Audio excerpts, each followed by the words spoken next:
temos o quadro Direito do Consumidor. Para isso, é claro, eu recebo aqui no estúdio Dr. Maurício Vitor. Até chutei a cadeira, fiquei até nervoso, doutor.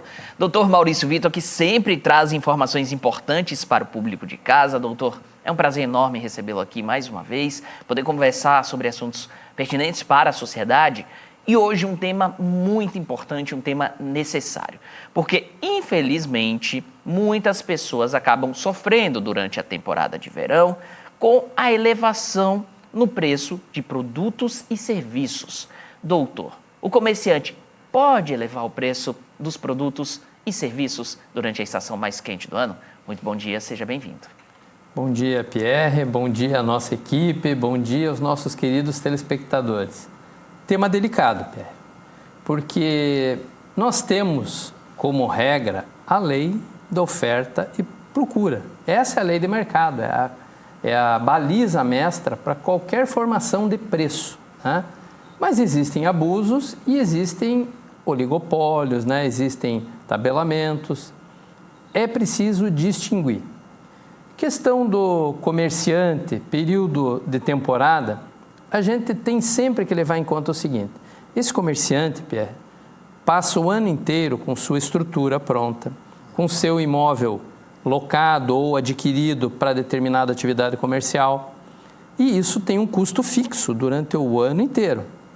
Evidentemente, quando a frequência é pouca, ele cobra um determinado preço para a manutenção daquele empreendimento, para que quando chegue o momento de maior frequência, ele eleve os preços e compense eventuais perdas ou situações que tenham ocorrido quando houve o que a gente chama de baixa temporada, né?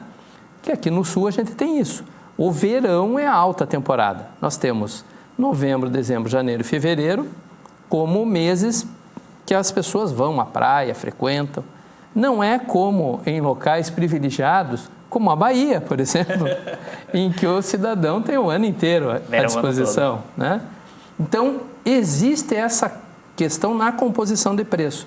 Então, muitas vezes, aquilo que a gente pensa que é abuso, porque você está acostumado a pagar determinado valor, chega na temporada, aumenta, você toma como abuso, ou é apenas uma recomposição normal para que o comerciante possa fazer frente às despesas. Às vezes, até um contrato de locação que ele tem de um imóvel para empreender o seu comércio, prevê que de março a outubro ele paga um determinado valor de locação.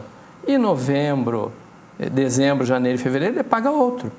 Mas ele tem dificuldade em encontrar mão de obra para aquele período. Então ele paga mais para ter mais gente trabalhando para atender aquela demanda. Mas, né, até aí está tudo normal. Eu ia perguntar isso, doutor. Continue, por favor. Mas aí vem aquilo que passa da conta. Por quê? Bom senso, né? Exato. Porque aí ele sabe que ele pode aumentar, porque tem uma procura grande, e aí ele abusa.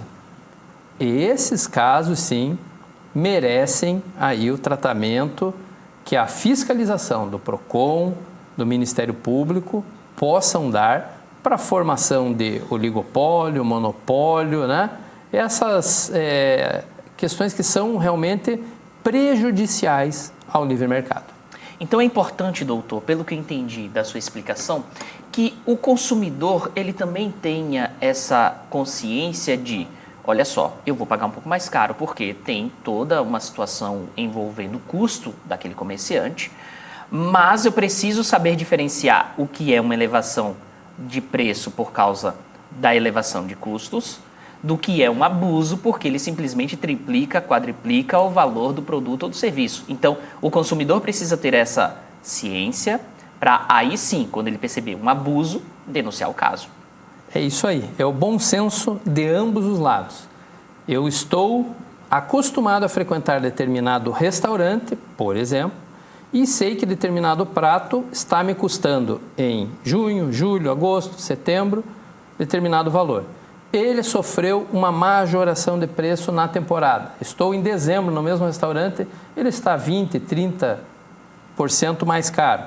Ele não está mais caro, ele está apenas acompanhando o custo necessário para o comerciante. Mas eu cheguei nesse estabelecimento, está o dobro, 150% a mais. Então, aí há um sinal claro de que há um aproveitamento do momento para um abuso. Nesses casos, sim, a gente precisa ter em mente que os órgãos de fiscalização devem ser acionados para coibir, né? A história do bom senso de ambos os lados. O consumidor tem que ter o bom senso de aceitar determinada diferença, porque aquilo é natural da composição de custos, como a gente acabou de dizer. Mas o comerciante precisa ter o bom senso de não explorar o consumidor no momento vulnerável. Eu venho lá do interior do Paraná para passar uma temporada, não vou ter alternativa, vou ter que ir num supermercado, num restaurante, numa mercearia, numa sorveteria aqui do litoral, não tem em um volume muito grande, e esses comerciantes precisam também respeitar o consumidor e fazer da composição de preço algo justo para que tenha um lucro, para que compensem eventual perda do período de baixa temporada ou que equilibrem aquele período, mas sem o abuso, porque isso certamente refletirá para eles próprios, né? Em um momento em que o cara vem para o litoral do Paraná, por exemplo, se sente explorado, ele vai naturalmente em outra temporada procurar outros litorais do Brasil, que não são poucos. Doutor, agora eu quero mudar de assunto porque o telespectador Alessandro, ele trouxe uma dúvida importante. E pode ser até um assunto que a gente pode desenvolver melhor nos próximos quadros, mas que hoje a gente pincelar talvez ajude.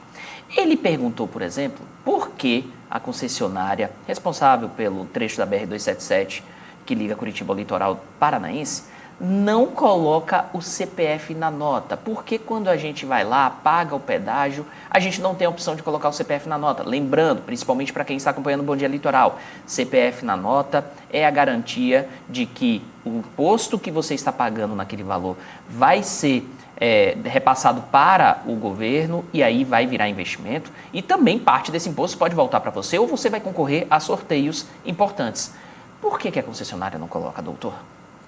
Aí um tema importantíssimo. Nós já abordamos aqui mesmo, né, na TVCI, em determinada oportunidade, a questão da nota fiscal para as concessionárias de pedágio.